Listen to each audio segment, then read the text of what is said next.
الحمد لله نحمده ونستعينه ونستغفره ونؤمن به ونتوكل عليه ونعوذ بالله من شرور أنفسنا ومن سيئات أعمالنا من يهد الله فلا مضل له ومن يضلل فلا هادي له أشهد أن لا إله إلا الله وحده لا شريك له وأشهد أن سيدنا ونبينا ومولانا محمدا عبده ورسوله أرسله ربه بالحق بشيرا ونذيرا وداعيا إلى الله بإذنه وسراجا منيرا صلى الله تعالى عليه وعلى آله وصحبه وبارك وسلم تسليما كثيرا أما بعد فأعوذ بالله من الشيطان الرجيم بسم الله الرحمن الرحيم لقد جاءكم رسول من أنفسكم عزيز عليه ما عنتم حريص عليكم بالمؤمنين رؤوف رحيم கண்ணியத்திற்குரிய அல்லாஹ்வின் நல்லடியார்களே, பெருமானார் ஸல்லல்லாஹு அலைஹி வஸல்லம் அவர்களுடைய பிறந்த இந்த நாள் ரபியுல் அவ்வல் 12ஆம் நாள் என்பது பெரும்பாலான அறிஞர்களுடைய கருத்து. இன்றைய நாள் ஜும்மாவுடைய தினமாகவும் அமைந்திருக்கிறது. நபி ஸல்லல்லாஹு அலைஹி வஸல்லம் அவர்கள் பிறந்த தினம் உன்னதமான தினம் என்பதில் சந்தேகமில்லை. அல்லாஹ் திருமறையிலே சொல்வான், வதக்கிருஹும் பி ஐயாமில்லாஹ், அல்லாஹுடைய நாட்களை பற்றி மக்களுக்கு எடுத்துரையுங்கள் என்று திருமறையின் ஒரு வசனம் சொல்லும். ஐயாமுல்லாஹ் என்று சொன்னான். உலகத்தில் சாதாரண நாட்களும் செல்கிறது, கடந்து கொண்டிருக்கிறது. அல்லாஹ்வுடைய நாட்கள் என்று சொன்னால் ரெண்டு விஷயங்களில் ஒன்று நடந்திருக்க வேண்டும். ஒன்று, ஏதேனும் மிக உன்னதமான ஒரு நிகழ்வு நடந்திருக்க வேண்டும், அல்லது ஏதாவது ஒரு துன்பியல் சம்பவம் நடந்திருக்க வேண்டும். இந்த ரெண்டும் நடந்திருந்தால் அது அல்லாஹுடைய நாள் என்று அர்த்தம். அந்த வகையில் நபிமார்கள் பிறந்த நாட்கள் அல்லாஹுடைய நாட்கள். இந்த உலகத்திலே பெருமானார் ஸல்லல்லாஹு அலைஹி வஸல்லம் அவர்கள் பிறந்தது என்பது இந்த உலகத்தின் பாக்கியங்களில் ஒரு பெரிய பாக்கியம். எனவே அதுவும் அல்லாஹுடைய நாட்களில் ஒன்று என்ற அடிப்படையில் அல்லாஹ் அதை பற்றி எடுத்து சொல்லுங்கள் என்று சொல்கிறார். எனவே தான் நபி ஸல்லல்லாஹு அலைஹி வஸல்லமுடைய வாழ்க்கையை எடுத்துரைப்பது ஒரு பெரிய உன்னதமான செயல். அருமையானவர்களே, பெருமானார் ஸல்லல்லாஹு அலைஹி வஸல்லம் அவர்களுடைய பிறப்பும் தூய்மையானது, அவர்களது வாழ்வும் தூய்மையானது, அவர்களது மரணமும் தூய்மையானது. இந்த மூன்றிலிருந்தும் சில விஷயங்களைத்தான் இன்றைக்கு உங்களுக்கு சொல்ல போகிறோம். பெருமானார் ஸல்லல்லாஹு அலைஹி வஸல்லம் அவர்கள் மரணித்த வேளையிலே ரெண்டு நபர்கள் இந்த வார்த்தையை சொல்லியிருக்கிறார்கள். ஹஜ்ரத் அபூபக்கரும் சொன்னாங்க, திப்த ஹய்யன் வ திப்த மையித்தன், உங்களுடைய வாழ்வும் மனமானது, உங்களுடைய மரணமும் மனமிக்கது என்று. ஹஜ்ரத் சய்யிதுனா அலி ரலியல்லாஹு அன்ஹு அவர்கள் பெருமானார் ஸல்லல்லாஹு அலைஹி வஸல்லம் அவர்களை குளிப்பாட்டும் போது சொன்னார்கள், மா அத்யபக ஹய்யன் வ மையித்தன், நீங்கள் வாழும் போதும் எவ்வளவு அழகான மனமிக்கவராக இருந்தீர்கள், உங்களுடைய இறப்பு தான் எவ்வளவு மனம் நிறைந்ததாக இருக்கிறதுன்னு சொன்னாங்க. ஆக ரசூல் ஸல்லல்லாஹு அலைஹி வஸல்லம் அவர்களுடைய பிறப்பும் தூய்மையானது தான். உலகத்தில் மற்ற மனிதர்களுடைய பிறப்பு போன்றதல்ல ரசூல் ஸல்லல்லாஹு அலைஹி வஸல்லம் அவர்களுடைய பிறப்பு. அல்லாஹ் அவர்களை தாய் வழியிலும் உன்னதமான ஒரு கோத்திரத்தில் பிறக்க செய்தான், தந்தை வழியிலும் உன்னதமான ஒரு கோத்திரம். அவங்களுடைய தாய் தந்தையர் இருவருமே அரபு குலங்களில், அரபு கோத்திரங்களில் மிக உன்னதமானவர்கள். பெருமானாருடைய பாட்டனார், தந்தை வழி பாட்டனார் பெயரும் அப்து மனாஃப் இப்னு குஸை. நபி ஸல்லல்லாஹு அலைஹி வஸல்லம் தாயார் ஆமினா இருக்கிறார்களே, அவர்களுடைய பாட்டனாரும் அப்து மனாஃப் இப்னு ஸஹ்ரா. இருவருமே உன்னதமான ஒரு குடும்பத்தை சார்ந்தவர்கள். ரசூல் ஸல்லல்லாஹு அலைஹி வஸல்லம் தந்தை அப்துல்லா அவர்கள் மணமுடிப்பதற்கு முன்னால், ஆமினா அவர்களை திருமணம் செய்வதற்கு முன்னால் அப்துல்லா அவர்களுடைய நெற்றியில் ஒரு பிரகாசம், ஒரு ஒளி தெரிந்து கொண்டே இருக்கும். அதனாலேயே பல பெண்கள் அப்துல்லாவை மணமுடிக்க ஆசைப்பட்டாங்க. இவருக்கு பிறக்க போகிற குழந்தை ஏதோ ஒரு அந்தஸ்தான ஒரு குழந்தை, அந்த குழந்தையினுடைய தாயாக நாம் இருக்க வேண்டும் என்று பல பெண்கள் அப்துல்லாவை மணமுடிக்க ஆசைப்பட்டார்கள் என்று வரலாற்று ஆசிரியர்கள் குறிப்பிடுவாங்க. பெருமானார் ஸல்லல்லாஹு அலைஹி வஸல்லம் அவருடைய தாய் தந்தை இரண்டு வழியிலுமே உன்னதமானவர்கள்.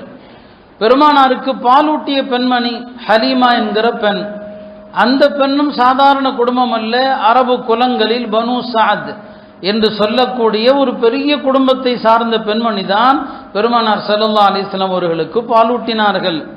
ஆக இப்படி அல்லாஹ் அவர்களை எல்லா வகையிலும் ஒரு தூய்மையாகத்தான் ஆக்கியிருக்கிறான்.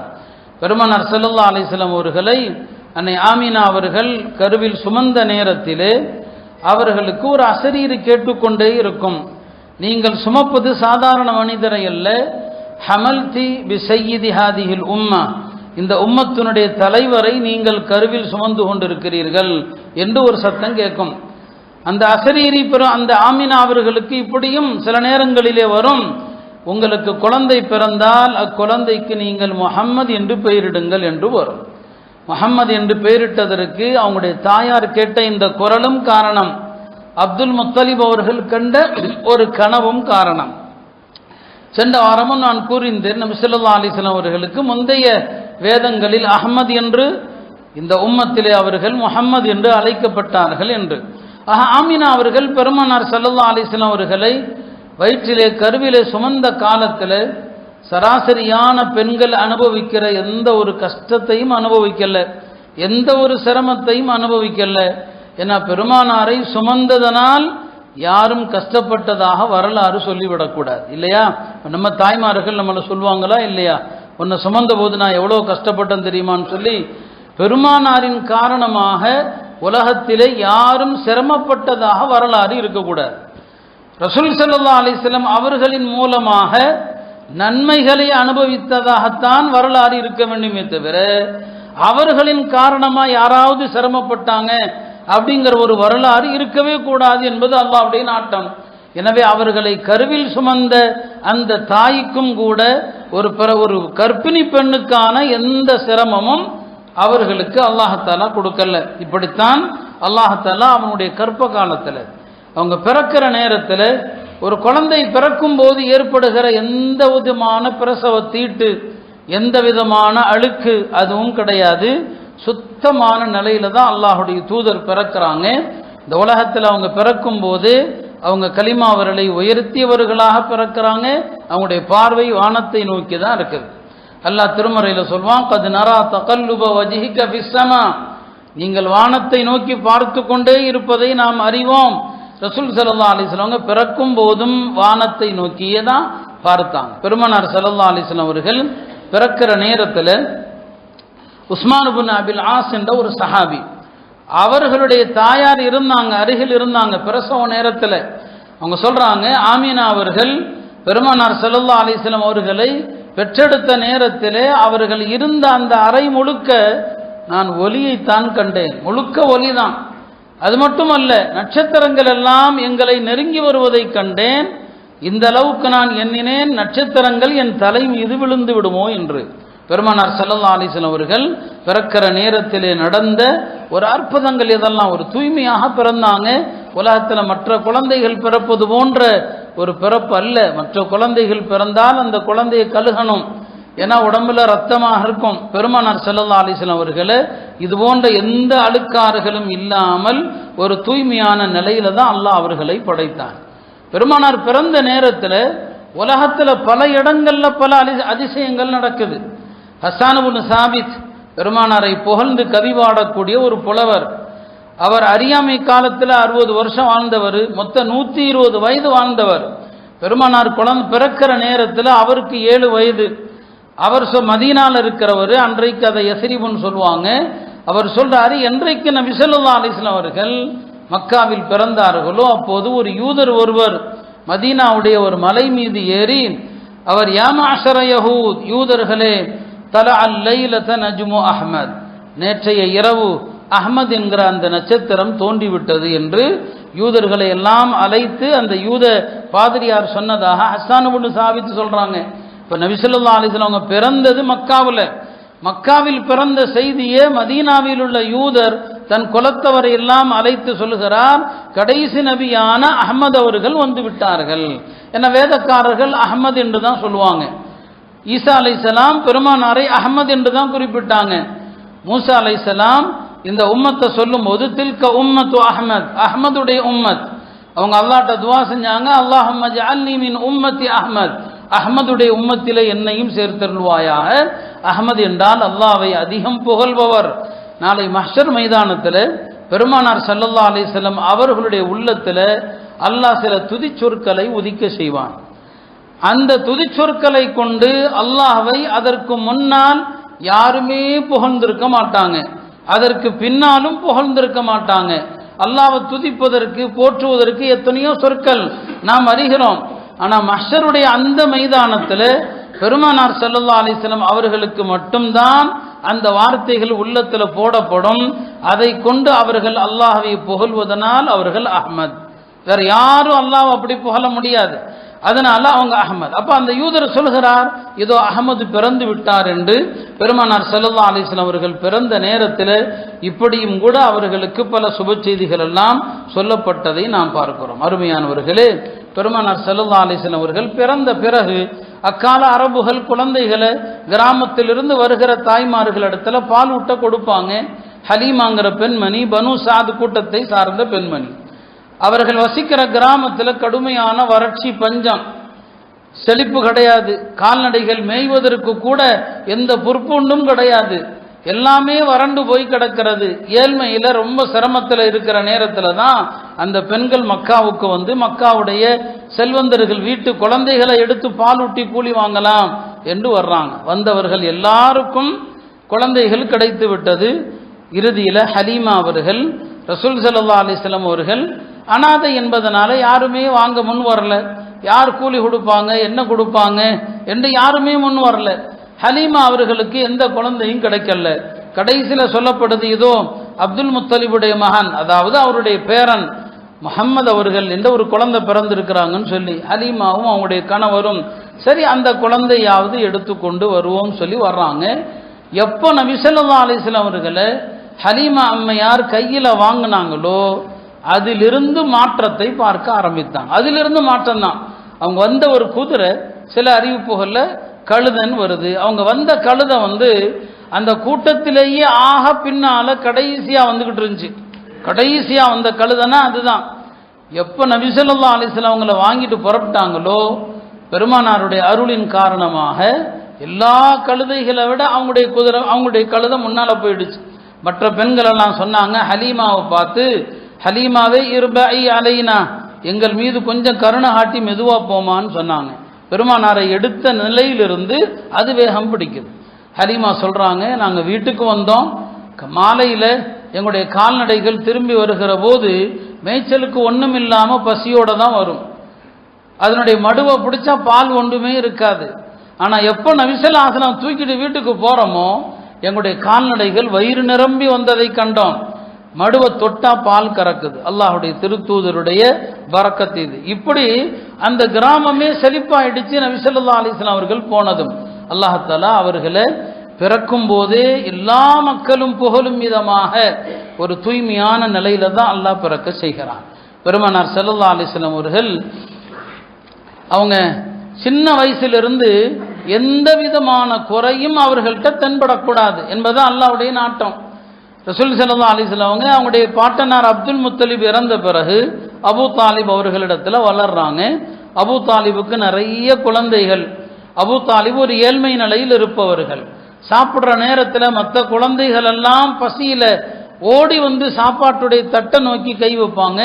நபி ஸல்லல்லாஹு அலைஹி வஸல்லம் அந்த பருவத்திலும் கூட உணவு தட்டில் கை வைக்க மாட்டாங்க. எல்லாரும் சாப்பிடட்டும் என்று தான் விடுவாங்க. அரகுற சாப்பாடு. மற்ற குழந்தைகள் எல்லாம் காலையில் எழுந்திருக்கிற நேரத்தில் வாடி போய் எழுந்திருப்பாங்க. பெருமானார் ஸல்லல்லாஹு அலைஹி வஸல்லம் காலையில் எழுந்த அழகான முகத்தோடு எழுந்திருப்பாங்க. அவங்களுடைய தலையில் எண்ணெய் தேய்க்கப்பட்டது போல இருக்கும், கண்களுக்கு சுருமா இடப்பட்டது போல இருக்கும். ஆனால் சாப்பிட்டது ரொம்ப கம்மி.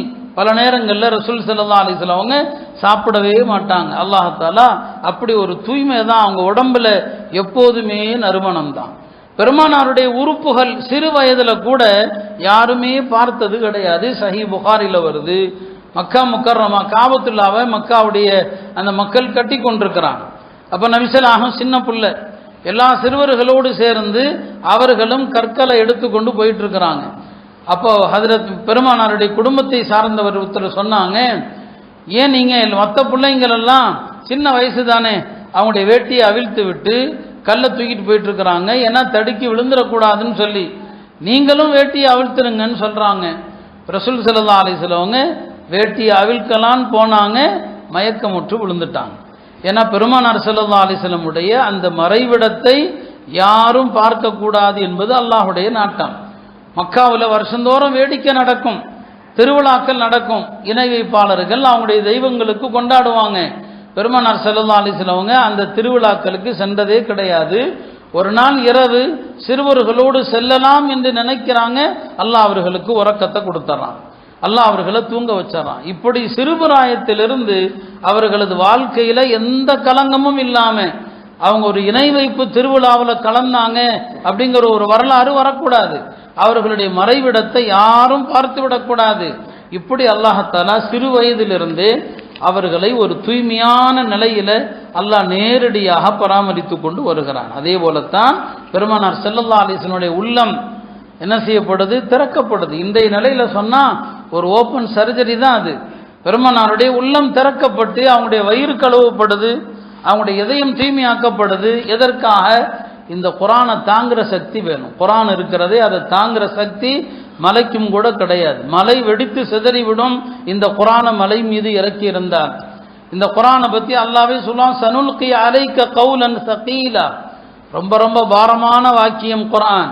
இந்த குரானை சுமப்பதற்குரிய அந்த இதயம் வேண்டும் அல்லவா, அதை தாங்கக்கூடிய சக்தி வேண்டும். அதை தாங்கிறதுக்கு தான் சிறுபிராயத்திலேயே வானவர்கள் தலைமையில் ஒரு கூட்டம் வர்றாங்க. ரசூல் ஸல்லல்லாஹு அலைஹி வஸல்லம் இதயத்தை பிளந்து இதயத்தில் இருக்கிற எல்லா விதமான அழுக்குகளையும் நீக்கிறாங்க. என்ன அழுக்கு என்னதான் இருந்தாலும் பெருமானார் ஸல்லல்லாஹு அலைஹி வஸல்லம் அவர்கள் ஒரு மனித தம்பதியருக்கு பிறந்தவர்கள் இல்லையா, மனித விந்திலிருந்து பிறந்தவங்க. அந்த விந்து என்னதான் இருந்தாலும் ஒரு அருவருக்கத்தக்க பொருள். அந்த பொருளுடைய அழுக்குகள் அல்லாஹ்வுடைய தூதருடைய உள்ளத்துல உடம்புல இருக்கக்கூடாது, அதை விட்டும் சுத்தமாக்குறாங்க. ஈசா அலைஹிஸ்ஸலாம் மனித விந்துல பிறக்கல, அவங்க அல்லாஹ்வுடைய நேரடி கட்டளையில பிறந்தாங்க ஈசா அலைஹிஸ்ஸலாம்.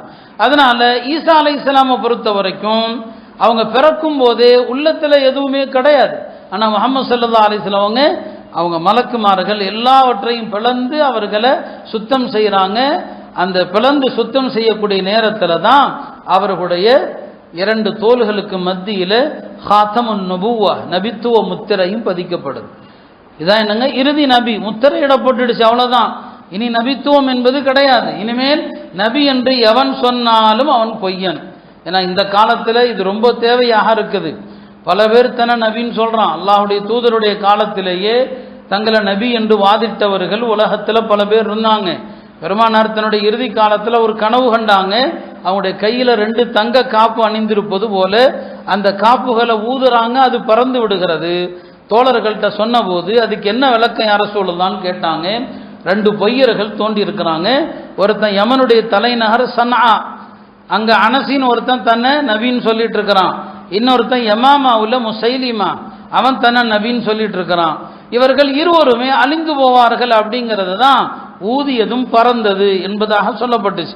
அப்ப பெருமானார் ஸல்லல்லாஹு அலைஹி வஸல்லம் அவங்களுடைய இதயத்தை சுத்தப்படுத்தி அவங்களுடைய தோல்ல நபித்துவ முத்திரை, அந்த நபித்துவ முத்திரை குறித்து ஹதீஸ்ல பல செய்திகள் இருக்கிறது. சஹாபாக்கள்ல சில பேர் பார்த்தாங்க.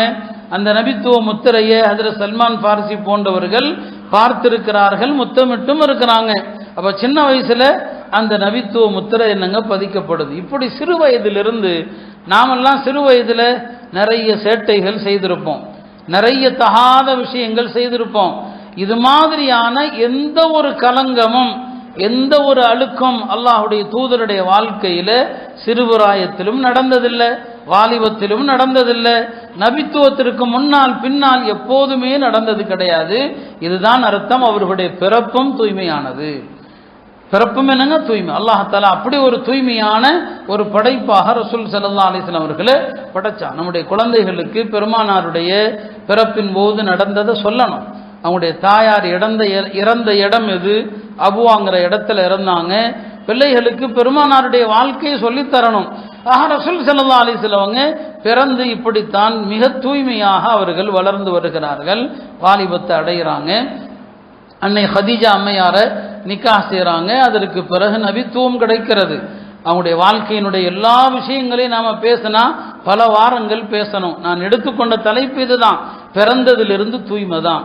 நபியாக ஆனார்கள், நபியாக ஆன பிறகு மக்களை ஏகத்துவத்தின் பக்கம் அழைத்தாங்க. அவங்களுடைய தூய்மையான வாழ்க்கையை பாருங்க, நற்குணத்தில் அவங்களுக்கு நிகராக யாருமே கிடையாது. யாரையும் சங்கடப்படுத்தியதில்லை, யாருடைய மனம் கோணும்படி நடந்ததில்லை. தவறு செய்தவர்களை எல்லாருமே வெறுப்போம், தவறு யாராவது செஞ்சிட்டா அவனை மோசமாக பார்ப்போம். அல்லாஹுடைய திருத்தூதர் தவறு செய்த மக்கள் பாருங்க, நல்லது செய்கிறாங்க அவங்கள்ட்ட எப்படி நடக்கிறோங்கிறது வேற. யார் தவறு செய்கிறாங்களோ அவர்கள்ட்ட கூட பெருமானார் ஸல்லல்லாஹு அலைஹி வஸல்லம் அழகிய முறையில் தான் நடப்பாங்க. அவங்களுடைய வாழ்க்கை முழுவதும் நீங்கள் பாருங்க, அறியாமையில் எவ்வளவு தவறுகள் செஞ்சாலும் சரி அந்த தோழர்கள்ட்ட கண்ணியமாக தான் நடப்பாங்க. ஒரு சஹாபி, அவருக்கு கொஞ்சம் தாம்பத்திய வாழ்க்கையில் ஈடுபாடு அதிகம். தாம்பத்தியத்தில் அவருக்கு அவரே சொல்கிறார், அதை தாம்பத்தியத்தில் அவருக்கு ஈடுபாடு அதிகம். அதில் அவருக்கு ஒரு பிரச்சனை என்னன்னா, நோன்பு வச்சா அவருக்கு தாம்பத்திய ஆசை இன்னும் அதிகமாகும். நோன்பு வச்சா மனிதனுக்கு நோன்பு என்பது தாம்பத்திய உணர்வுகளை கட்டுப்படுத்தும் இயற்கையாகவே. ஏன்னா பல நாட்கள் பசியாக வாடுகிற நேரத்தில் அந்த உணர்வுகள் குறையும், அதுதான் அடிப்படை. ஆனால் அவருடைய வியாதி என்ன, நோன்பு வச்சா அவரால் தாம்பத்திய உணர்வை கட்டுப்படுத்தவே முடியாது. ஒரு வருஷம் ரமலானுடைய நோன்பு வருது, அவருக்கு ஒரு கவலை, ரமலான் நோன்பு வருகிறது, நோன்பு வைத்துக்கொண்டு மனைவியோடு தாம்பத்தியத்தில் ஈடுபடக்கூடாது பகல்ல.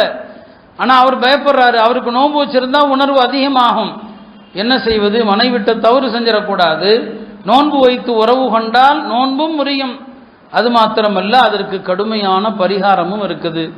அப்போ ஒரு மனுஷன் ஒரு காரியத்தை செய்யக்கூடாது அப்படின்னு நினச்சா என்ன செய்வான், சத்தியம் பண்ணுவான். சத்தியம் பண்ணது எதுக்காக, இந்த சத்தியத்தை காப்பாற்றுறதுக்காக வேண்டியாவது நாம் இந்த தவறை செய்யாமல் இருப்போங்கிறதுக்காக வேண்டி.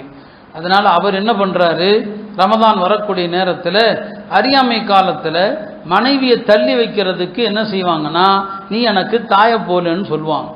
அப்படி சொல்லிட்டா அந்த மனைவியோட நெருங்க மாட்டாங்க. ரமதான் வரும்போது இவர் என்ன சொல்றாரு, ரமதான் முடியும் வரை நீ எனக்கு தாயை போல அப்படின்னு சொல்லிடுறார். நோக்கம் என்ன, ரமதான் முடிகிற வரைக்கும் இந்த தாம்பத்தியத்தை நினைக்கவே கூடாது. இப்படி ஒரு சத்தியம் பண்ணிட்டாலாவது அப்படி இருக்கலாம் இல்லையா, ஒரு கட்டுப்பாடா, ரமதான் முடிகிற வரை நீ எனக்கு தாயை போலன்னு சொல்லிடுறாரு. அவருடைய நோக்கம் என்ன, எந்த தப்பும் செய்யாம இந்த ஒரு மாசத்தை கழிக்கணுங்கிறது. ஆனால் ஒரு 15 நாள் கழியவில்லை, அவரால் கட்டுப்படுத்த முடியல. அவர் மனைவியோடு தாம்பத்தியத்தில் ஈடுபட்டுறார். மனைவியோடு இது ஒரு சத்திய மாதிரி, மனைவியை தொடக்கூடாது அப்படி சொல்லிட்டா. ஆனால் அவர் மனைவியோடு தாம்பத்தியம் கொண்டு விடுகிறார். தாம்பத்தியத்தில் ஈடுபட்ட பிறகு தான் செய்த தவறு என்றாரு. மனைவியை தாயின்னு சொல்றதே குர்ஆன் தவறுன்னு சொல்லுது, அந்த தவறையும் செஞ்சிட்டோம். அந்த சத்தியத்தை காப்பாற்றணுமா, அதுவும் இல்லை, போய் மனைவியோடு தாம்பத்தியத்திலும் ஈடுபட்டு ஆகிவிட்டது. பெரிய கை சேதம், வருத்தத்தில் பெருமானார் ஸல்லல்லாஹு அலைஹி வஸல்லம் அவங்கள்ட்ட வரும்போது ஹலக்கல் அபாத், இதோ இந்த மனிதன் நாசமாகிவிட்டான், இந்த மனிதன் எரிந்து சாம்பலாகிவிட்டான் என்று சொல்லிக்கொண்டே புலம்பிக் கொண்டே வர்றார். வந்து நபி ஸல்லல்லாஹு அலைஹி வஸல்லம் அவங்கள்ட்ட, யா ரசூலல்லாஹ், நான் இப்படி மனைவியை தாய்க்கு ஒப்பாக்கி இருந்தேன், ரமதான் முழுவதும் மனைவியை நெருங்கக்கூடாதுன்னு சொல்லி, இப்போ நான் தப்பு பண்ணிட்டேன்னு சொல்லி. பெருமானார் ஸல்லல்லாஹு அலைஹி வஸல்லம் அவங்க அந்த மனிதரை எதுவுமே சொல்லலை, எந்த வார்த்தையிலும் அவரை கண்டிக்கவே இல்லை. சரி, அதற்குரிய பரிகாரம் கூடப்பா. பரிகாரம் என்ன, இப்படி ஒருத்தன் செஞ்சுட்டான்னு சொன்னால் அதுக்கு பரிகாரம் அந்த காலத்தில் முதல்ல அடிமையை தான் விடுதலை செய்யணும். அடிமை அப்படிங்கிறதுக்கு அரபியில் ரக்கபா என்ற ஒரு பேரும் இருக்குது. ரக்கபான்னா பிடரின்னும் அர்த்தம், ரக்கபா என்றால் அடிமைன்னும் அர்த்தம். பெருமானார் சொன்னாங்க, ஹர்ரிர் ரக்கபத்தன், ஒரு அடிமையை விடுதலை செய்யப்பான்னு சொல்லி. அவர் ரக்கபாங்கிற வார்த்தையை பிடிச்சிக்கிட்டாரு. இந்த பிடரிக்கு தான் நான் சொந்தக்காரன், வேற எந்த பிடரியும் என்கிட்ட கிடையாது, இந்த பிடரி தான் என் பிடரிக்கு நான் உரிமையாளராக இருக்கிறேன், வேற பிடரிலாம் என்கிட்ட இல்லை அப்படிங்கிறார். அப்போ நபி ஸல்லல்லாஹு அலைஹி வஸல்லம் சொல்கிறாங்க, சரிப்பா 2 மாதம் நோன்பு வையின்னு சொல்லி. அவர் சொல்கிறாரு, நோன்பா, நோன்பு வச்சதுனால தான் இந்த பிரச்சனையே வந்துச்சு, நோன்புனால தான் இந்த சிக்கலே வந்துச்சு. சரி, அப்படியானால் 60 மிஸ்கீன்களுக்கு உணவளியப்பாங்கிறார். பித்னா வஹ்ஷைன் ஒமா லனா தஆம், நாங்களே பல இரவுகள் உணவில்லாமல் கழிச்சிருக்கிறோம், எங்களுக்கே சாப்பாடு இல்லை, நான் எங்கே போய் உணவளிக்கிறது? இப்போ நபி ஸல்லல்லாஹு அலைஹி வஸல்லம் சொன்னாங்க, ஏதோ பனு ஸுரை கூட்டத்தாருடைய தர்ம பொருள் வரும், அந்த தர்ம பொருள் வந்தால் அதை வாங்கி கொண்டு போய் நீ என்ன செய், சதக்கா செய், அதில் மிச்சம் இருந்தால் நீயும் உன் குடும்பத்தாரும் சாப்பிடுங்க அப்படின்னு சொல்கிறாங்க.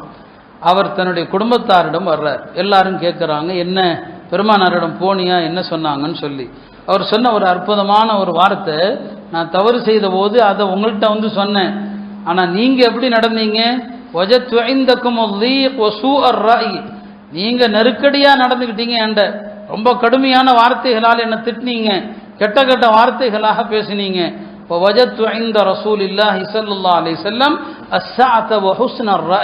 பெருமானாரிடம் தாராள மனதை கண்டேன். அவர்கள் அழகான வார்த்தைகளை சொன்னாங்க, உங்களை மாதிரிலாம் திட்டல, உங்களை மாதிரி பெருமானார் ஸல்லல்லாஹு அலைஹி வஸல்லம் அவங்க என்னிடத்துல கடுமையாக நடக்கவில்லை. அருமையானவர்களே, ஒரு தவறு செய்த மனிதரிடத்துல இதைவிட கனிவாக நடக்கிற ஒரு சான்றை நாம காட்ட முடியுமா? இன்றைக்கு உம்மத்து இதிலிருந்து பெற வேண்டிய படிப்பனை என்ன? இதைத்தான் சொன்ன ரசூல் ஸல்லல்லாஹு அலைஹி வஸல்லம் வாழ்க்கை முழுவதுமே தூய்மையானது தான். சரிங்களா? நல்லவர்கள்ட்ட நல்ல விதமாக நடப்பது பெரிய விஷயம் அல்ல. ஒரு தவறு, ஒரு பாவம் செய்த மனிதனிடத்துல இந்த மாதிரி விஷயங்களை சொன்னா சில பேர் பாவத்தை உற்சாகப்படுத்துறதாக நினைக்கிறாங்க. அப்படி அல்ல. இப்படி நடந்தால் பாவங்கள் குறையும். இப்படி நடப்பதன் மூலமாக பாவம் குறையும். அல்லாஹ்வுடைய தூதர் ஸல்லல்லாஹு அலைஹி வஸல்லம் அதைத்தான் வழிகாட்டினாங்க. எல்லா இடங்களிலும் அவர்களுடைய நடைமுறை என்பது இப்படிதான் இருக்கும். இவ்வளவு கடுமையாக யார் நடந்தாலும் சரி, பெருமானார் ஸல்லல்லாஹு அலைஹி வஸல்லம் தவறு செய்த மக்களிடத்துல இவ்வளவு கண்ணியமாகத்தான் நடப்பாங்க. பள்ளிவாசலில் சிறுநீர் கழிக்கப்படுது இல்லையா, அந்த சிறுநீர் கழிக்கிற மனிதரிடத்துல எப்படி நடக்கிறாங்க? அடிக்க போறாங்க தோழர்கள், அடிக்க கூடாது, தஊஹு, அவரை விடுங்க, அவரை தடுத்து நிறுத்தாதீங்க, வலா துஸ்ரிமு, தடுத்து நிறுத்தாதீங்க. முழுசா சிறுநீர் கழித்து முடித்த பிறகு அந்த இடத்துல தண்ணி ஊத்துங்கன்னு சொல்றாங்க. அஹ்ரிகு அலைஹி தல்வ மிம்மா, தண்ணி ஊத்துங்க. அப்புறம் அந்த நபரை கூப்பிட்டு சொல்றாங்க, இது பள்ளி, அல்லாஹ்வுடைய இல்லம், அல்லாஹ்வுடைய இல்லத்துல இப்படி செய்யலாமா என்று அவரிடத்துல கனிவாக பேசுறாங்க. இப்படி பெருமானார் ஸல்லல்லாஹு அலைஹி வஸல்லம் அவர்கள் பள்ளியில சிறுநீர் கழித்த நபரிடமும் கூட இந்த கனிவை தான் காட்டுறாங்க. இதுதான் அவங்களுடைய வாழ்க்கையில. எப்போதுமே யாரையுமே தவறு செஞ்சாலும் அவன் சொல்ற காரணத்தை ஏத்துக்குவாங்க. தவறு செய்த மனிதர்கள் சொல்றாங்க, நான் அதனால செஞ்சிட்டேன், நான் இதனால செஞ்சிட்டேன், அல்லாஹ்வுடைய தூதர் ஸல்லல்லாஹு அலைஹி வஸல்லம் அது எல்லாவற்றையும் ஏற்றுக்கொள்வாங்க. எந்த இடத்திலும் யாரையும் கடிந்து அவர்களுடைய மனதை புண்படுத்துவதல்ல. நாம் அந்த தலைப்புல போனோம்னு சொன்னா ஏராளமான விஷயங்கள். ஆக அவருடைய வாழ்க்கை முழுவதுமே ஒரு தூய்மையான வாழ்க்கை, அப்பழுக்கற்ற வாழ்க்கை, உள்ள சுத்தமான உள்ளம். யாருக்கு கல்ப சலீம் இருக்குதோ அவர் தாங்க எல்லாரையும் அப்படி பார்ப்பார், யாரையும் தப்பா நினைக்க மாட்டார். யாருடைய உள்ளத்துல அழுக்கு இருக்குதோ அவன் எல்லாரையுமே அப்படிதான் நினைப்பான். ரசூல் ஸல்லல்லாஹு அலைஹி வஸல்லம் அவங்களை விட சுத்தமான உள்ளமுடைய மனிதர்கள் யாருமே கிடையாது. இப்படித்தான் அவங்களுடைய 23 ஆண்டு கால வாழ்க்கை. அருமையானவர்களே, அவர்களுடைய மரணமும் அழகான மரணம்தான். பெருமானார் ஸல்லல்லாஹு அலைஹி வஸல்லம் அவர்களுடைய மரணத்தை குறித்து எத்தனையோ முறை நாம் பேசியிருக்கிறோம். இங்கே ஒரு விஷயத்தை சொல்லல, பெருமானார் ஸல்லல்லாஹு அலைஹி வஸல்லம் அவங்களுடைய வாழ்க்கையே தூய்மைன்னு சொன்னேன் இல்லையா, யாரும் சங்கடப்படுற மாதிரி எந்த விஷயமும் அவங்கள்ட்ட இருந்து நடக்காது. இப்போ நாமெல்லாம் கொட்டாவி விடுறோம் இல்லையா, கொட்டாவிங்கிறது ஷைத்தானுடைய புறத்திலிருந்து உள்ளது. நபி ஸல்லல்லாஹு அலைஹி வஸல்லம் அவங்க ஷைத்தானுடைய எல்லா விதமான தீங்குகளை விட்டும் பாதுகாக்கப்பட்டவங்க. பெருமானார் ஸல்லல்லாஹு அலைஹி வஸல்லம் கொட்டாவி விட்டதே கிடையாது. யஸீத் இப்னு அஸம் சொல்றாங்க, ரசூல் ஸல்லல்லாஹு அலைஹி வஸல்லம் ஒரு முறை ஏனும் கொட்டாவி விட்டது கிடையாது. ஏன்னா கொட்டாவி விட்டா அவரை பார்க்கறதுக்கு அசிங்கமா இருக்கும். பெருமானார் ஸல்லல்லாஹு அலைஹி வஸல்லம் அவர்களுக்கு அந்த நிலை கூட வராத அளவுக்கு அல்லாஹ் அவர்களை பாதுகாத்தான். இப்படிதான் அவங்களுடைய வாழ்க்கை முழுவதும் இருந்தது. பெருமானார் ஸல்லல்லாஹு அலைஹி வஸல்லம் அவங்க இறுதி காலம், அவங்களுடைய கடைசி காலம், கடைசி காலகட்டத்தில் மக்களுக்கு கொஞ்சம் கொஞ்சமாக தன்னுடைய இறப்பையும் தான் இந்த உலகத்தை விட்டு பிரிவதையும் கொஞ்சம் கொஞ்சமாக சொல்றாங்க. ஏன்னா தன்னுடைய தோழர்களுக்கு அதை தாங்கி கொள்ளுகிற ஒரு பக்குவம் வரணும். ஒரு நாள் சொல்றாங்க பாருங்க, ஹயாத்தி ஹைருல் லக்கும், நான் உங்களோடு இருந்தால் அதுவும் உங்களுக்கு நல்லது தான். நீங்கள் என்னை பற்றி பேசுவீர்கள், உங்களுக்கு என்னை பற்றி யாராவது சொல்லுவாங்க, அதுவும் உங்களுக்கு நல்லது தான். ஓ மமாத்தி ஹைருல் லக்கும், நான் இறந்து விட்டால் அதுவும் உங்களுக்கு நல்லது தான். துஅரது அலைய அமாலுக்கும், நான் இறந்த பிறகு என்னுடைய உம்மத்தாகிய நீங்கள் என்ன செய்தாலும் எனக்கு காட்டப்படும், எல்லாமே பெருமானாருக்கு சமர்ப்பிக்கப்படும். உங்களில் யாராவது நல்லது செஞ்சீங்க, ஹமித்துல்லாஹ அலை, என் உம்மத்தில் ஒருத்தர் நன்மை செய்ததற்காக நான் அல்லாஹ்வை புகழ்வேன். ஒமா ரஅய்து மின் ஷர்ரின், உங்களில் யாராவது தீங்கு செய்தால் இஸ்தக்ஃபர்துல்லாஹ லக்கும், உங்களுக்காக நான் பாவ மன்னிப்பு தேடுவேன். அல்லாஹுடைய தூதர் கபூரில் இருந்து கொண்டும் நமக்காக பாவ மன்னிப்பு தர்றாங்க. அதான் சொன்னாங்க, நான் இருந்தாலும் உங்களுக்கு நல்லது தான், நான் இறந்தாலும் உங்களுக்கு நல்லது தான், உங்களுடைய அமல்கள் எனக்கு காட்டப்படும், உங்களில் நல்லவர்கள் நல்லது செய்தால் நான் அல்லாஹ்வை புகழ்வேன், என் உம்மத்தில் இந்த அமலை செய்கிற மக்கள் இருக்கிறார்களே என்று. உங்களில் யாராவது பாவம் செய்தால் நான் அல்லாஹ்ட்ட உங்களுக்காண்டி பாவ மன்னிப்பு தேடுவேன்னு சொன்னாங்க. ஆஹா, அருள் தான். அவங்க மன்னரைக்கு சென்ற பிறகும் கூட இந்த உம்மத்துக்கு இஸ்திக்பார் செய்கிறாங்க. பெருமானார் ஸல்லல்லாஹு அலைஹி வஸல்லம் அவர்கள் ஹிஜ்ரி 11ஆம் ஆண்டு சஃபர் மாத கடைசியில் அவர்களுக்கு நோய் ஆரம்பிக்கிறது. அந்த நோய் ஆரம்பம் குறித்து பலவிதமான ஹதீஸுகள் வருகிறது. பெருமானாருடைய அடிமையாக இருந்து விடுதலையானவர் அபு முவைஹிபா ஒரு நாள் இரவு நேரத்தில் நள்ளிரவில் ரசூல் ஸல்லல்லாஹு அலைஹி வஸல்லம் அவங்களுடைய அடிமையை கூப்பிட்றாங்க, அபு முவைஹிபாவை கூப்பிட்றாங்க, வாங்க பக்கீக்கு போயிட்டு வரலாம் என்று. பெருமானார் ஸல்லல்லாஹு அலைஹி வஸல்லம் அவர்களோடு அவரும் பக்கீக்கு செல்கிறார். இறப்பதற்கு முன்னால் பக்கீ கபர்ஸ்தானுக்கு நபி ஸல்லல்லாஹு அடிக்கடி போய் வந்துக்கிட்டு இருந்தாங்க. அந்த இறப்பதற்கு கடைசி நாட்களில் போனாங்க. அந்த மக்கள் பக்கீயில் அடக்கப்பட்ட அந்த அஹ்ல பக்கீ இருக்கிறாங்களே அவங்களுக்கு சலாம் சொன்னாங்க. சலாம் சொல்லி விட்டு சொன்னாங்க, ஒரு வகையில் நீங்கள் எல்லாம் எல்லா குழப்பங்களை விட்டு பாதுகாக்கப்பட்டுட்டீங்க, மன்னரைக்கு வந்து விட்டீர்கள். சொல்லக்கூடிய காலம் எது யோசிச்சு பாருங்க. அந்த காலத்தில் சொல்றாங்க, ஒரு வகையில் நீங்கள் எல்லாம் ஃபித்னாக்களை விட்டும் பாதுகாக்கப்பட்டுட்டீங்க. இருக்கிற மக்கள் இருக்கிறார்களே அவர்களை நோக்கி அக்பலத்தில் ஃபிதன், குழப்பங்கள் நெருங்கி கொண்டிருக்கிறது. ககித்தஇல் லைலில் முظلم, இருள் சூழ்ந்த இரவை போல ஃபித்னாக்கள் வந்து கொண்டிருக்கிறது. ஒரு ஃபித்னா இன்னொரு ஃபித்னாவை விட மோசமானது என்று சொல்லிவிட்டு பெருமானார் ஸல்லல்லாஹு அலைஹி வஸல்லம் அந்த அடிமையை நோக்கி சொன்னாங்க, அல்லாஹ் எனக்கு இந்த பூமியினுடைய கருவூல சாவிகள் எல்லாவற்றையும் என் கையில் கொடுத்தான். பெருமானார் சொல்றாங்க, இந்த பூமியினுடைய கருவூல திறவுகோல்கள் எல்லாத்தையும் என் கையில் கொடுத்து அல்லாஹ் சொன்னா, நீங்க விரும்பினா உலகத்தில் நிரந்தரமாக வசிக்கலாம், விரும்பினால் மரணத்தின் மூலம் என்னை சந்தித்து சொர்க்கம் போலாம் அப்படின்னு அல்லாஹ் எனக்கு ஒரு விருப்பத்தை அல்லாஹ் எனக்கு கொடுத்துருக்கிறான். விரும்பினா பெருமானார் இந்த உலகத்தில் இருக்கலாம், இருந்தால் அவங்க தான் ஆட்சியாளராக இருப்பாங்க. இன்னைக்கு இருக்கிற எவனும் பதவியில் இருக்க முடியாது, யாரும் ஆட்சியில் இருக்க முடியாது. அவங்க தான் இந்த உலகத்துக்கே மன்னர், அவங்க தான் உலகத்துக்கே ராஜா, அவங்க தான். அல்லாஹ் எனக்கு அப்படி ஒரு அதிகாரத்தை கொடுத்துருக்கிறான் அப்படின்னு சொல்லி முடிக்கிறார். அவர் உடனே, யா ரசூலல்லாஹ், நீங்கள் இந்த உலகத்தில் இருப்பதே தேர்வு செய்யுங்க, மௌத்தாகிறத தேர்வு செய்யாதீங்க, இந்த துனியாவில் இருங்க, நீங்கள் இந்த உலக கருவூல சாவிகளை வாங்கி உலகத்தில் இருப்பதை தேர்வு செய்யுங்கள் என்று சொல்லும்போது பெருமானார் சொன்னாங்க, இல்லை இல்லை, நான் இந்த உலகத்தில் இருப்பதை தேர்வு செய்யலை, மரணத்தின் மூலம் என்னுடைய ரப்பை சந்திப்பதையும் சொர்க்கத்தையும் நான் தேர்வு செய்து கொண்டேன்னு சொன்னான். இது இரவுல நடக்குது, பகீ இரவுல நடக்குது. அன்று காலையில் எழுந்திருக்கும் போது பெருமானார் ஸல்லல்லாஹு அலைஹி வஸல்லம் அவர்கள் ஒரு சிறிய தலைவலியோடு காலையில் என்ன செய்கிறாங்க, எழுந்திருக்கிறாங்க. இதுதான் அவங்களுடைய நோயுடைய ஆரம்பம். இப்படி ஒரு ரிவாயத். இன்னொரு ரிவாயத்து அன்னை ஆயிஷா ரலியல்லாஹு அன்ஹா சொல்கிறாங்க, நபி ஸல்லல்லாஹு அலைஹி வஸல்லம் அவங்க பகீ ஜியாரத்துக்கு போயிட்டு வந்தாங்க.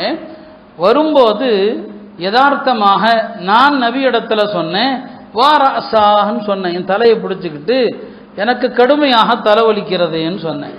அப்போ ரசூல் ஸல்லல்லாஹு அலைஹி வஸல்லம் அவங்க சொன்னாங்க, இதை நான் அல்லவா சொல்ல வேண்டும், எனக்கல்லவா கடுமையாக தலைவலிக்குது, எனக்கு தான் தலைவலியோடு நான் வர்றேன், நீங்கள் சொல்கிறீங்களே தலைவலிக்குதுன்னு சொல்லிவிட்டு அன்னை ஆயிஷாவிடத்தில் பெருமானார் ஒரு வேடிக்கையாக சொன்னாங்க, எனக்கு முன்னால் நீ இறந்தா பிரச்சனை இல்லை, நீ இறந்தாலுமே கூட உன்னை நானே குளிப்பாட்டுவேன், நானே உனக்கு கஃன் செய்வேன், நானே உனக்கு தொழுகை நடத்துவேன், அது உனக்கு பெரிய பாக்கியம் அல்லவா? அது எனக்கு முன்னால் நீ இறந்துட்டா உன்னுடைய அத்தனை இறப்பு நேர கடைசி நேர எல்லா விஷயத்தையும் நான் செய்வேன். அன்னை ஆயிஷா சொன்னாங்க, கடைசியாக இன்னொன்னையும் செய்வீங்க, என்ன கபரில் கொண்டு வச்சுட்டு வேறொரு மனைவிட்ட போய் இருப்பீங்க அப்படின்னு சொன்னாங்க. ஆயிஷா தான் சொன்னாங்க, இதெல்லாம் செஞ்சுட்டு கடைசியில் வேறொரு மனைவிட்ட போய் இருப்பீங்களான்னு கேட்டாங்க. நபி ஸல்லல்லாஹு அலைஹி வஸல்லம் சிரிச்சாங்க. அப்போ அவங்களுக்கு அந்த நோயினுடைய கடுமை கொஞ்சம் கொஞ்சமாக அதிகமாகுது, ஒவ்வொரு நாளும் அதிகமாகுது. அந்த இறுதி நேரத்திலேயும் அவங்களுடைய 9 மனைவிமார்கள் இருந்தாங்க. மரணிக்கிற காலத்தில் மொத்தமாக திருமணம் செய்த பெண்கள் 11 பெண்கள். அதில் 2 பேர் அவங்களுடைய ஹயாத்தில் மௌத்தாயிட்டாங்க. அன்னை ஹதீஜா அவர்களும் ஜைனப் பின்து ஹுசைமா அவர்களும் 2 பேரும் ஹயாத்தில் மூத்தானாங்க. வஃபாத்தாகிற நேரத்தில் 9 மனைவிமார் இருந்தாங்க. எல்லா மனைவிமாரிடத்திலையும் அந்த நோய் காலத்திலையும் சரியான முறைப்படி யார் யார் இடத்துல செல்ல வேண்டுமோ செல்றாங்க. அன்னை மைமூனா ரலியல்லாஹு அன்ஹா வீட்டில் தங்குற காலம், தங்க வேண்டிய நாள். அந்த நாளில் அவங்களுடைய மரணத்தினுடைய அறிகுறிகளும் நோயினுடைய தாக்கமும் ரொம்ப அதிகமாயிடுச்சு. இப்போ எல்லா மனைவியரையும் கூப்பிட்றான், எல்லாரும் வாங்க மைமூனா வீட்டுக்கு. எல்லா மனைவிமாரும் வர்றாங்க. எல்லாரையும் கூப்பிட்டு சொன்னாங்க, நான் கடுமையாக நோயினுடைய தாக்கத்தை உணர்றேன், நீங்கள் எல்லாரும் எனக்கு அனுமதி கொடுங்க, நான் ஆயிஷாவுடைய வீட்டில் போய் தங்கணும்னு சொல்லி. ஏன்னா அவங்க அங்கே தான் அடக்கப்பட வேண்டும் என்பது அல்லாஹ்வுடைய நாட்டம். ஒரு நபி எங்கு இறக்கிறாரோ அங்கு தான் அடக்கப்பட வேண்டும். எனவே நபி ஸல்லல்லாஹு அலைஹி வஸல்லம் அவங்க அல்லாஹ்வுடைய நாட்டப்படி அவங்க யார்கிட்டையும் கேட்கணும்னு தேவையில்லை. மனைவிமாரிடத்தில் கடைசி நேரத்தில் அவர்களுடைய திருப்திக்காக அவர்களை எல்லாம் அழைத்து நீங்கள் எல்லாம் அனுமதி கொடுங்க, நான் ஆயிஷா வீட்டில் போய் தங்குறேன்னு சொல்லி எல்லாருமே சொன்னாங்க. நீங்கள் எங்கே விரும்புகிறீங்களோ அங்கே போய் தங்குங்கன்னு சொல்லி ஹஜ்ரத் ஆயிஷா ரலியல்லாஹு அன்ஹா வீட்டுக்கு பெருமானார் ஸல்லல்லாஹு அலைஹி வஸல்லம் அவங்க வர்றாங்க. இந்த நாட்களில் மக்களை அழைத்து இடையிடையே என்ன செய்கிறாங்க, உரைகளும் நிகழ்த்துறான். ஒரு நாள் மக்களை எல்லாம் மஸ்ஜிதில் ஒன்று சேர்த்து சொன்னாங்க, ஒரு அடியாருக்கு அல்லாஹ் தஆலா 2 விருப்பத்தில் ஒன்றை தேர்வு செய்யுமாறு சொன்னான். இந்த உலகத்தில் வாழ்வதையும் அல்லது அல்லாஹ்வுடைய சந்திப்பையும். அவர் அல்லாஹ்வை சந்திக்கிறத தேர்வு செய்து விட்டார் அப்படின்னு சொன்னாங்க. இது நபி ஸல்லல்லாஹு அலைஹி வஸல்லம் சொல்லும்போது ஒரு அடியார் அப்படின்னு சொன்னான். அது யாருன்னெலாம் சொல்லலை. மக்கள் என்ன நினச்சிக்கிட்டாங்க, நபி ஸல்லல்லாஹு அலைஹி வஸல்லம் அடிக்கடி கடந்த காலத்தில் வாழ்ந்தவங்களை பற்றியெல்லாம் பேசுவாங்க இல்லையா, அப்படி யாரை பற்றியோ சொல்கிறாங்க போல் தருது என்று தான் மக்கள் எல்லாம் நினச்சாங்க. ஆனால் அந்த கூட்டத்தில் எங்கோ இருந்து ஒரு அழுக சத்தம் வருது. ஒரு அழுக சத்தம் வருது. யாருன்னு பார்த்தா ஹஜ்ரத் சையதுனா அபூபக்கர் மட்டும் அழுதுட்டுருக்கிறாங்க. அவங்களுக்கு விளங்கிடுச்சு நபி ஸல்லல்லாஹு அலைஹி வஸல்லம் யாரை பற்றியோ சொல்லலை, தன்னை பற்றி தான் சொல்கிறாங்க. அவங்க விளங்கிக்கிட்டாங்க, மற்றவங்களுக்கு விளங்கல்ல. கூட்டத்தில் இருந்த சில பேர், ஏன் அபூபக்கர் வயசாகி போச்சு, நம்மள சில பேர் உடனே அடுத்தவங்களை விமர்சிப்போமா இல்லையா, பாவம் வயசானதுனால அழுகிறாரு. பெருமானார் ஸல்லல்லாஹு அலைஹி வஸல்லம் அல்லாஹ்வுடைய அடியார்களில் யாரோ ஒரு அடியாரை பற்றி சொன்னால் அபூபக்கர் அழுகிறாங்களேன்னு சொல்லி, அபூபக்கர் தானே அதோட நிறுத்தல. அவங்க சொன்னாங்க, நாங்கள் எங்களுடைய தாய் தந்தையர், எங்களுடைய உயிர்கள் எல்லாவற்றையும் உங்களுக்கானே அர்ப்பணிக்கிறோம், நீங்கள் உலகத்தில் இருங்க. அப்போ விளங்கிட்டாங்க ரசூல் ஸல்லல்லாஹு அலைஹி வஸல்லம் அவர்கள் தம்மை பற்றி தான் சொல்கிறார்கள் என்று புரிந்து கொண்டாங்க. பெருமானார் ஸல்லல்லாஹு அலைஹி வஸல்லம் அவர்கள் தம்முடைய இறுதி காலத்தில் அவங்க சில வசியத்துகள் இந்த உம்மத்துக்கு செஞ்சாங்க. அதில் ஒரு வசியத்து என்ன, இஸ்தௌசூ பில் அன்சாரி ஹைரன். இந்த அன்சார் பெருமக்கள் இருக்கிறாங்க இல்லையா, முஹாஜிர்களை அரவணைத்தவர்கள், பெருமானார் ஸல்லல்லாஹு அலைஹி வஸல்லம் அவர்களை அரவணைத்து பாதுகாத்தவர்கள், இந்த அன்சாரிகள் விஷயத்தில் எனக்கு பிறகு நீங்கள் நல்லதை நாடுங்கள், அன்சாரிகளுக்கு நல்லதை நாடுங்க இல்லையா. இதனால தான் இன்றைக்கும் நாம் மதீனாவாசிகளோடு கண்ணியமாக நடக்க ஏன் சொல்கிறோம், பெருமானாருடைய அந்த வசியத்து தான். அவர் உண்மையிலுமே அன்சாரிகளாகவும் இருக்கலாம், மதீனாவில் இருக்கிறார், அல்லாஹ்வுடைய தூதர் மதீனாவாசிகளுக்கு நல்லதை நாடுங்க. அப்போ அன்சாரிகள் விஷயத்தில் நல்லதை நாடுங்கள்னு சொன்னாங்க. அந்த கடைசி தருணத்தில் செய்த வசியத்துகளை ஒன்று என்ன, இஸ்தௌசூ பின் நிசாஇ ஹைரா, பெண்கள் விஷயத்தில் நல்லதை நாடுங்கள். பெண்கள் விஷயத்தில் அல்லாஹ்வுடைய தூதர் அந்த உயிர் பிரிகிற நேரத்திலும் கூட அக்கறையான வசியத்து செஞ்சாங்க. பெண்களுடைய கஷ்டங்கள், அவங்களுடைய குணங்கள், அதையெல்லாம் பொருந்தி கொள்ளுங்க. பெண்கள் அல்லாஹ்வால் உங்களிடம் ஒப்படைக்கப்பட்ட கைதிகள், கைதி தான் அவங்க என்னதான் செய்யட்டும். யாருக்கு அடிமைப்பட்டு உட்கார்ந்துருக்கிறாங்க, ஒரு கணவனுக்கு அடிமைப்பட்டு தான் பிறந்த இடத்தை விட்டுட்டு தன்னுடைய உறவுகளை விட்டுட்டு எல்லா தியாகமும் செஞ்சு உங்கள்கிட்ட அடிமை தான். அந்த கைதிகளிடத்துல கண்ணியமாக நடங்க அப்படின்னு சொன்னான். கடைசி நேரத்தில் செய்த அறிவுரைகளில் ஒன்று தான் தொழுகை விஷயத்தில் கவலைப்பட்டாங்க. அஸ்ஸலா வமா மலக்கத் ஐமானுக்கும், தொழுகைகள் அடிமைகள் விஷயத்தில் நீங்கள் எச்சரிக்கையாக இருங்கள் என்று சொன்னாங்க. இப்படி அந்த கடைசி நாட்கள் வாய்ப்பு கிடைக்கும் போதெல்லாம் மக்களுக்கு சில வசியத்துகள் செய்கிறாங்க. அவங்க இறக்கக்கூடிய அந்த நாள் திங்கட்கிழமை அன்று காலையில் துஹாவுடைய நேரம். பெருமானார் ஸல்லல்லாஹு அலைஹி வஸல்லம் அவர்கள் ஒரு பேச்சு இல்லாமல் தான் இருக்கிறாங்க. கடைசி நேரத்தில் அவர்கள் எதையோ பார்க்கிறாங்க. எதை பார்க்கிறார்கள், என்ன சொல்ல வர்றாங்க, அவங்களால வார்த்தையால் சொல்ல முடியல. அன்னை ஆயிஷா அவர்கள் புரிந்து கொள்கிறாங்க, நபி ஸல்லல்லாஹு அலைஹி வஸல்லம் மிஸ்வாக்கை தான் காட்டுறாங்கன்னு சொல்லி அந்த கடைசி நேரத்தில் மிஸ்வாக்கு செய்கிறாங்க. அவர்கள் மனமிக்கவர்கள் தான், அவங்களுடைய உடலே தூய்மையானது தான், நமக்கு கற்றுத்தர்றாங்க. அல்லாஹ்வை சந்திக்கிறதுக்கு முன்னால் ஒரு மனுஷன் சுத்தமாக இருக்கணும். ஒரு மையத்தை அதுக்காக தான் குளிப்பாட்டுறோம். அதனால தான் ஒரு மனிதனுடைய இறப்பு அடையாளங்கள் தெரிந்தால் அவருடைய உடம்பில் உள்ள இறக்கிறதுக்கு முன்னால் ஒரு மனுஷன் மௌத்தாயிட்டா அவருடைய உடம்புல உள்ள முடிகளை எல்லாம் சுத்தம் செய்யக்கூடாது. உயிர் பிரிஞ்சுட்டா செய்யக்கூடாது. உயிர் பிரிகிறதுக்கு முன்னால ஒரு மோசமான நிலை, எப்போனாலும் இறக்கலாம் அப்படின்னு தெரியுதா, அவருடைய உடம்புல முடிகள் அதிகமாக இருந்தால் அக்குள் பகுதியில் மறை உறுப்பு பகுதியில் உள்ள முடிகளை எடுக்கணும். ஏன்னா இன்னல்லாஹ நதீஃபுன் யுஹிப்புன் நதாஃபா, அல்லாஹ் சுத்தமானவன், சுத்தத்தை விரும்பக்கூடியவன். பெருமானார் ஸல்லல்லாஹு அலைஹி வஸல்லம் கடைசி நேரத்தில் மிஸ்வாக்கு செய்ய விரும்புகிறாங்கன்னா என்ன அர்த்தம்? அல்லாஹ்வை சந்திக்க போகிறோம், அல்லாஹ்வை சந்திக்கிறதுக்கு முன்னால் மிஸ்வாக்கு செய்து சுத்தத்தை விரும்புகிறாங்க. இது இந்த உம்மத்துக்கு கற்றுத்தருகிற பாடம், இந்த உம்மத்துக்கான பாடம். அவங்க மிஸ்வாக்கே செய்யாவிட்டாலும் அவர்களுடைய வாய் நறுமணம் மிக்கது தான். நமக்கு சொல்லித்தராங்க, இறக்க போறவரை சுத்தமாக வைங்க அல்லாஹ்வை சந்திப்பதற்கு.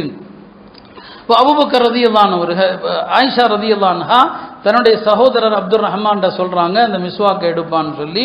அவர் மிஸ்வாக் எடுக்கிறாரு. அன்னை ஆயிஷா அவர்கள் தன்னுடைய உமிழ் நீரால் அந்த மிஸ்வாக்கை நனைத்து பெருமானார் ஸல்லல்லாஹு அலைஹி வஸல்லம் அவர்களுக்கு மிஸ்வாக் என்னங்க செய்து வர்றாங்க. ரசூல் ஸல்லல்லாஹு அலைஹி வஸல்லம் அவர்கள் கடைசியாக சொன்ன வார்த்தை அல்லாஹும்ம பிர் ரஃபீகில் அலா, மேலான நண்பனோடு என்னை சேர்த்து விடு. இதுதான் அவங்க சொன்ன வார்த்தை. ரஃபீக் அலா என்றால் அல்லாஹ்வை குறிக்கலாம், அல்லாஹோடு என்னை இணைத்து விடு என்கிற அந்த அர்த்தத்தில் சொல்லலாம். ரஃபீக் ஆலா என்று சொன்னால் முன்னால் இறந்து விட்ட நபிமார்கள் நல்லோர்கள் அவர்களோடு என்ற அர்த்தத்தையும் கொள்ளலாம். இதான் அவங்க கடைசியாக சொன்ன வார்த்தை. அதோடு அவர்களுடைய உயிர் பிரிந்து விடுகிறது.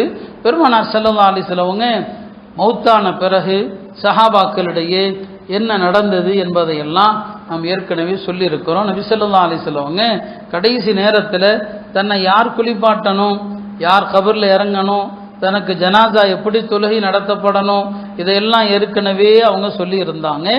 2 நாட்கள் திங்கட்கிழமை காலையில் அவர்கள் மரணித்தாங்க. புதன்கிழமை மாலையில் தான் அவங்கள குளிப்பாட்டி கஃன் செய்து அடக்கமுடைய பணிகள் புதன்கிழமை தான் என்ன செய்து நடக்குது.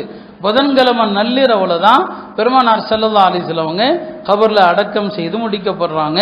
இதற்கு இடையில அடுத்த ஹலீஃபா யாருங்கிற சில சர்ச்சைகள் சஹாபாக்களிடையே நடக்குது. அதெல்லாம் நம்ம ஏற்கனவே உங்களுக்கு மத்தியில் என்னங்க சொல்லி இருக்கிறோம். அப்போ ரசூல் ஸல்லல்லாஹு அலைஹி வஸல்லம் புதன்கிழமை அவர்களை குளிப்பாட்டுவதற்கு ஹஜ்ரத் அலி எல்லாமே அவங்களுடைய குடும்பம், பெருமானாருடைய குடும்பத்தை சார்ந்த இவங்கெல்லாம் பனு ஹாஷிம். ஹஜ்ரத் அலி ரலியல்லாஹு அன்ஹு அவர்கள், அப்பாஸ் ரலியல்லாஹு அன்ஹு அவர்கள், ஃபதுல் இப்னு அப்பாஸ் அவர்கள், குஸ்ம் இப்னு அப்பாஸ், உசாமத் இப்னு ஸைத், ஷுக்ரான், இவங்க தான் இந்த 7 பேர் தான் நபி ஸல்லல்லாஹு அலைஹி வஸல்லம் அவங்களை குளிப்பாட்டுவதற்கு தயாராகிறாங்க. பெருமானாரை குளிப்பாட்டும் போது சாதாரணமாக மற்றவர்கள் இறந்தால் அவர் அணிந்திருக்கிற ஆடையை நாம் கலட்டிடுவோம். கலட்டி ஏதாவது ஒரு சாதாரண ஆடை சுற்றி, எந்த மையத்தினுடைய மறை உறுப்பும் அவுரத்தும் தெரியக்கூடாது, யாராக இருந்தாலும் சரி.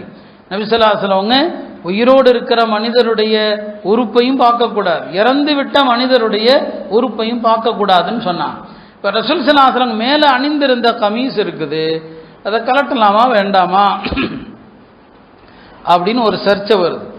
அந்த நேரத்தில் சஹாபாக்களுக்கு ஒரு மறைமுக அசரீரி ஒரு சத்தம் ஒன்று ஒலித்து கொண்டே இருந்தது. அவங்க எந்தெந்த விஷயத்தில் குழம்புனாங்களோ அப்போதெல்லாம் அந்த சத்தம் தான் வழிகாட்டுச்சு. அப்போ ஒரு அசரீரி கேட்டது, அல்லாஹுடைய தூதருடைய மேலாடை எதையும் கலட்டாதீங்க, அந்த ஆடையோடு அவர்களை அப்படியே குளிப்பாட்டுங்கள் என்று ஒரு சத்தம் வந்துச்சு. அவங்க அணிந்திருந்த அந்த கமீஸ் இருக்குது, அதோடு தான் பெருமானார் ஸல்லல்லாஹு அலைஹி வஸல்லம் அவர்கள் அவங்கள என்ன செய்கிறாங்க, குளிப்பாட்டுறாங்க. குளிப்பாட்டுகிற நேரத்தில் தான் ஹஜ்ரத் அலி சொன்னாங்க, மா அத்தியபக ஹய்யன் ஓ மையித்தன், ஹயாத்திலையும் நீங்கள் மனமிக்கவர்கள், இறப்பிலும் மனமிக்கவர்கள் சொன்னாங்க. பெருமானாரை குளிப்பாட்டுறதுக்கு முன்னால அவங்களுடைய மனைவி உம்மு சலமா அவர்கள் கடைசியாக பெருமானாரை தொடலாம் என்று அவங்களுடைய மேனியை தொட்டாங்க. யாரு? உம்மு சலமா. அவங்க உம்மு சலமா சொல்றாங்க, நான் பெருமானார் இறந்து பல வாரங்கள் நான் சாப்பிடும் போதெல்லாம் ஒது செய்யும் போதெல்லாம் நான் பெருமானாரை தொட்ட அந்த இடத்திலிருந்து கஸ்தூரி மனம் வந்து கொண்டே இருந்துச்சு. பல மாதங்களுக்கு என்னங்க வந்துச்சு. பெருமானாரை கடைசியாக தொடணும் அப்படிங்கிறதுல சஹாபாக்கள்ல பல பேருக்கு ஆசை இருந்துச்சு. முகீரத் இப்னு ஷுஅபா அவர்கள் அவங்க சொல்றாங்க, பெருமானாரை இரவுல அடக்கம் செய்வதற்கு எல்லாம் தயாராகி கபரில் வச்சுட்டாங்க, மண்ணை அள்ளி போட போறாங்க. முகீரத் இப்னு ஷுஅபா என்ன செய்யறாருன்னா, யாருக்கும் தெரியாம தன்னுடைய மோதிரத்தை கபரில் போட்டுறார்.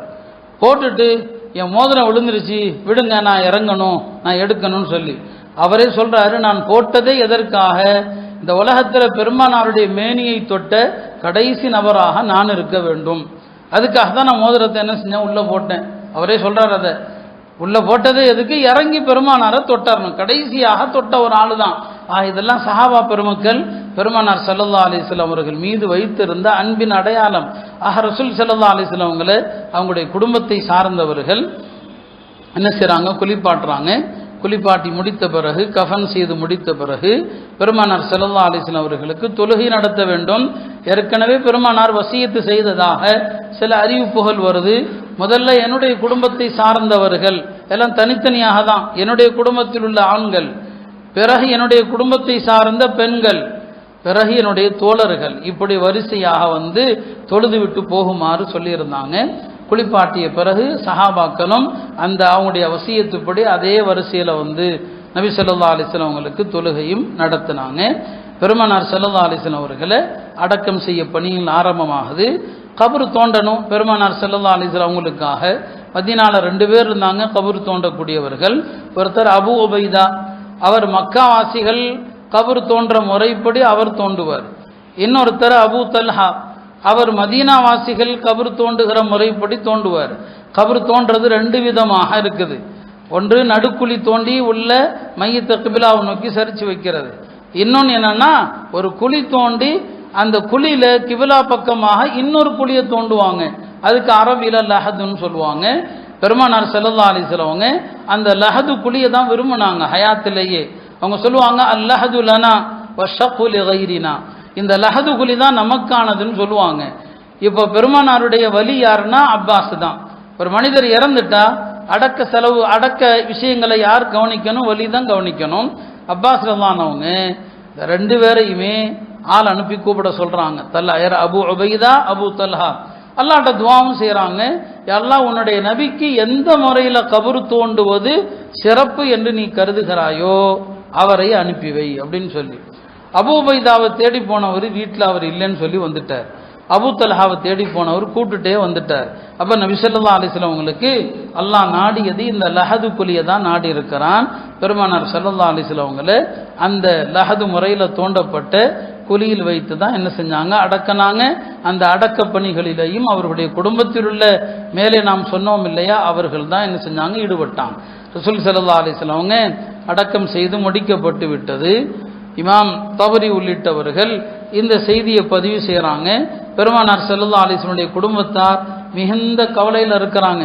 அப்படி கவலையில் இருக்கும்போது ஒரு அசரீரி ஒன்று வருது. அஸ்ஸலாமு அலைக்கும் என்று சலாம் சொல்கிற சத்தம் கேட்குது.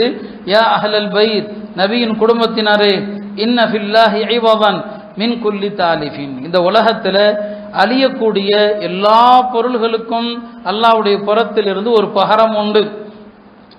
وخلفا من كل هالك, இதற்கும் அதே அர்த்தம் தான். وعزاء من كل مصيبة, இந்த உலகத்தில் ஏற்படுகிற எல்லா துன்பங்களுக்கும் ஆறுதல் சொல்ல வேண்டியது இருக்குதான். ஃபஸ்பிரு வஹ்தசிபு, நீங்க பொறுமையோடு அல்லாஹ்விடத்தில் நன்மை எதிர்பாருங்கள். இன்னல்லாஹ மஅஸ் ஸாபிரீன், அல்லாஹ் பொறுமையாளர்களோடு இருக்கிறான். ஹஸ்புனல்லாஹு வ நிஅமல் வக்கீல் என்று ஒரு குரல், ஒரு சத்தம் என்னங்க கேட்டது. அந்த சத்தத்திற்கு பிறகுதான் பெருமானார் ஸல்லல்லாஹு அலைஹி வஸல்லம் அவருடைய குடும்பத்தாருக்கு ஆறுதல் ஏற்பட்டது. அருமையானவர்களே, லேசாக வேகமாக தான் நாம் பெருமானாருடைய வாழ்க்கையை சொல்லியிருக்கிறோம். இல்லைன்னு சொன்னால் அவங்களுடைய வாழ்க்கையின் ஒவ்வொரு விஷயத்தையுமே விரிவாக நாம் பேசணும். அல்லாஹுடைய தூதருடைய வாழ்க்கையை அறிவது எதற்கு, அவர்களை நேசிக்கணும், அவங்களுடைய ஷரியத்தை உயிருக்கும் மேலாக மதிக்கணும், அவருடைய சுன்னத்துகள் ஒவ்வொன்றையும் பின்பற்ற வேண்டும். இல்லாமல்ல அல்லாஹ் ரசூலுல்லாஹ் ஸல்லல்லாஹு அலைஹி வஸல்லம் அவர்களை உண்மையாக பின்பற்றக்கூடிய நேசிக்கக்கூடிய மக்களாக நம்ம எல்லாம் ஆக்கியல்வானாக. வாஹிரு தஅவானா அல்ஹம்துலில்லாஹி.